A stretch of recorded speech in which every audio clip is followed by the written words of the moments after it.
Có một con mèo. Có một con mèo. Nó tên là Moon. Nó tên là Moon. Nó khát và muốn uống bia.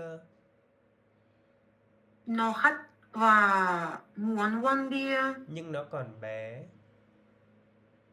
Nhưng nó còn bé. Nên nó đi mua sữa. Nên nó đi mua sữa. Так самостоятельно, пожалуйста. Быстро.